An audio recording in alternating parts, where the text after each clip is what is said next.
The looming city debt will be a major area of concern in the coming years. What ways do you suggest to manage these costs? Well, this gets back again to the economic development tax. I think if you really want to have a substantial income stream, if that tax can be passed again with the caveat that it has the flexibility where the commission can take that money when necessary and use it for debt reduction, that would have a major impact. Now the second thing is that if you want to get ahead of rising costs, and what I'm a little bit stressed about is every time I hear city staff talk, it's always about how much the mill levy has to go up over the next 3-4 years. And I'd like to see that changed, and maybe we built an economic development engine out here. It's all over to the right. And we need to get behind really making that thing generate what it can. Like the vision behind the Discovery Center. If it becomes a regional draw, and you bring in folks here, and they spend their money, then what happens is those tax dollars take care of the city's needs and also the city's wants. And that moves a lot of the burden off of the taxpayer and onto people that would come to shop here. And I thought about, well, a lot of people may be a little bit negative about, is this thing actually going to bring in people? And I thought about, well, where have I been shopping the past couple of years? And I haven't been to Topeka shopping in 2 years. I used to go there a lot for Christmas and stuff. So I think the general concept behind, what has been built out here is in fact actually working. And there may be some indications on that, as I said earlier, on the recent tax receipts for February. And those appear to be the highest they've ever been.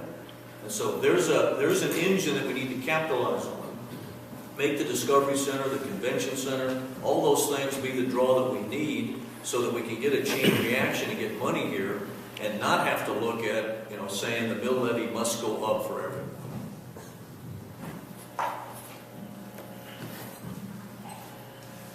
I think the critical part in trying to manage the debt level is prioritizing where we want to spend our money and how. The factor that always comes into play are changes in the economics of what we want to do. If you're driving around yesterday, you were probably seeing the gas stations in town popping the signs down where it was 3:09 at 8 o'clock in the morning, and at 3 o'clock in the afternoon it was 3:24.9 or $3.25. And in Manhattan, we're a little higher than other places for gasoline. It also has input costs for contractors that are needing fuel or the other materials that are made with petrochemicals. So we have lots of dynamics that come, and we can, as those inputs for, say, the McCall Road corridor as we do that, or as we redo some of the corridor to get from north to south redevelopment areas. Those costs are going to change, and so we have to be cautious in when and how we take advantage of those items. And the other issue is the size of the community. Part of how we develop the economic engine is increased population. I'm not saying that we should just go out and blow up a whole bunch of houses and say, here we are, because that would have the same type of effect that we've seen of our partners across the fork. We have to be very careful in that, but adding tax base is part of how that money comes in, and it helps limit what we have to burden everybody else with. And so as our town continues to develop, I think we prioritize the positives and negatives, the needs that we have, and how we're going to fit those things in with the growth that's coming, along with NBAF and Fort Riley gearing up in the next year. The issue is, are we managing our debt? And I think we are managing our debt. We're managing our debt, I think, very well. Moody's evaluates cities by how well they manage their debt. And our bond rating by Moody's is AA. A year or so ago, it was a AA3. Now it's a AA2, which means we're doing even a better job of managing our debt. Now, the city puts out this pie chart, and this shows all of our debt. And you're right, it adds up to $220 million. But there's a big chunk of it over here, about 30%. That's the orange.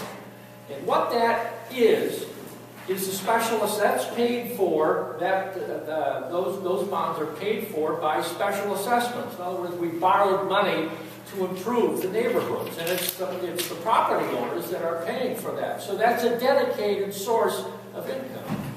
Over here, the purple part here is the STAR bonds and the TIF bonds, and that's related to the North End development. The North End development property taxes go to pay off those bonds. Currently, they're being paid back at about 1.3 times what is required to service those bonds, which means to me that we're creating a little bit extra money so we can probably begin to pay those bonds off early. So if you want to manage debt, the idea is to manage the debt, to pay off the bonds early,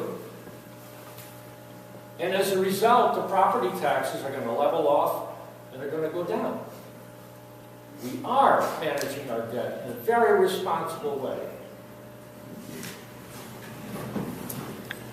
City debt there. I talked to Bernie Hayden on Wednesday for about an hour. He's finance officer in the city. And not only is the city debt, but the school district, we voted as voters to take on $100 million worth of debt for the school district. Deferred maintenance and improvements that they've been delayed for many years. So there's overlapping rating, and Moody and also Standard & Poor's are starting to get concerned about our debt to population ratio. They're expressing concerns about that. They might rate it now, but they're saying you're going to have to watch this in the indebtedness to population ratio. So that's one area there. But I'm going to have to just caution you that the parking garage, I'm sorry, but it's not going to be a profitable thing. How many times are you going to go use the parking garage down here? Say like there's a Midwest Morticians convention over there. Are you going to run down to check out the latest coffins, or are you going to the embalming machines and the cremation machine? No. How often are you going to go down and use the parking garage? And it has to be something you're interested in. You're going to go down there once a month, once a year, every 2 years to park in the parking garage. That parking garage is going to be empty a majority of the time unless there's a convention, unless there's a special stampede or football game or something like that. The parking garage is going to be not a profit-making deal already. So there's debts coming up here that we're going to have to really deal with it and come up with creative ways to sell property, and we're going to have 1,500 housing for the in-bath construction workers that are coming in the next 5 years, affordable housing. And so there's a lot of things coming up that we're going to have to think about. We want to let them live in Ogden, St. George, Junction City, Wamego. One thing, we look at the debt and bringing up Moody's and what the rating is in the different rating agencies. Those same rating agencies thought AIG was a very solid investment. Fannie and Freddie Mae were solid investments, and a number of financial institutions that no longer exist were fine investments. So you have to kind of look at that and take it with a little bit of grain of salt, because those ratings can change very fast. The other thing is that we have been very fortunate that we've had interest rates at a very low level for a long time, almost unprecedented. We're able to borrow temporary notes at like 1%. And a lot of our debt now is in temporary notes, and we're not having to pay a high interest rate or even principal on those. Also, while a lot of the debt was voted on, the North and South did cost $40 million with city obligation.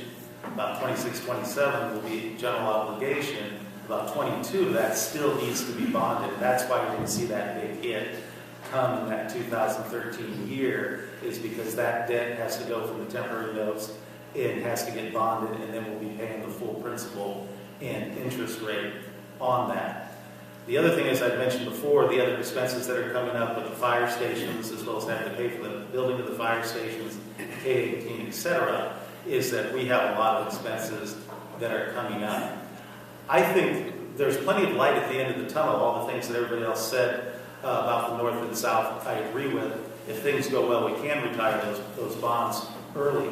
I think what's going to be imperative as we go through the next few years is realize we can't just keep adding to the debt. In other words, we're going to have to make some tough decisions as Wynn says, on priorities, because as we start to get control of what we've already committed to, we can't at the same time start committing to more, or we'll never see that light that right now we can see at the end of the tunnel. It'll go away if we just don't set the priorities and continue to add to it.